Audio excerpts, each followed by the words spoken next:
Bangladesh, it's Hania. Guess what? I am coming to Dhaka with Sunsilk for lots of fun. Haniyeh আমির প্রাণবন্ত ব্যক্তিত্ব, আকর্ষণীয় চেহারা এবং fashion সেন্সের জন্য তরুণ প্রজন্মের কাছে খুব জনপ্রিয়। বর্তমানে তিনি পাকিস্তানের অন্যতম সর্বোচ্চ পারিশ্রমিক প্রাপ্ত এবং সর্বাধিক অনুসরণীয় অভিনেত্রীদের একজন।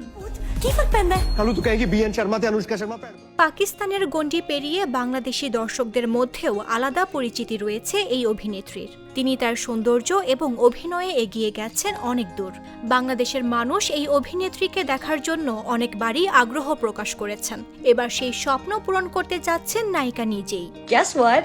I am coming to Dhaka with Sunsilk for lots of fun, a little surprise, and of course, shine, shine, shine. এক ভিডিও বার্তায় হানিয়া আমির জানিয়েছেন প্রথমবারের মতো তিনি খুব শিগগিরই বাংলাদেশে আসবেন।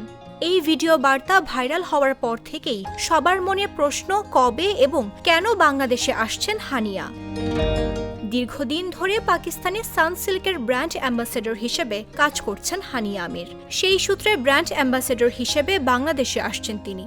এক সংবাদ বিজ্ঞপ্তিতে সানসিল্ক বাংলাদেশ জানিয়েছে তাদের আমন্ত্রণে প্রথমবারের মতো ঢাকায় আসবেন এই তারকা। কবে আসবে তা শিগগিরই ঘোষণা করা হবে বলে জানিয়েছে প্রতিষ্ঠানটি। 2016 সালে জনান চলচ্চিত্রের মাধ্যমে বড় পর্দায় অভিষেক ঘটে হানিয়ার। এক দশকের ক্যারিয়ারে মেরে হামসাফার, দিলরুবা, আনা, কাভি মে কাভি তুম এর মতো ধারাবাহিকে অভিনয় করে খ্যাতি পেয়েছেন তিনি। সর্দার জি 3 সিনেমা দিয়ে বলিউডে অভিষেক ঘটেছে হানিয়ার। ছবিটি পাকিস্তানে সাফল্য পেয়েছে। রোমান্টিক থেকে কমেডি, গ্ল্যামারাস থেকে চরিত্রাভিনয়, সব ধরনের চরিত্রেই প্রশংসা কুড়িয়েছেন তিনি। মামদুহা রাইসা, জাগো নিউজ।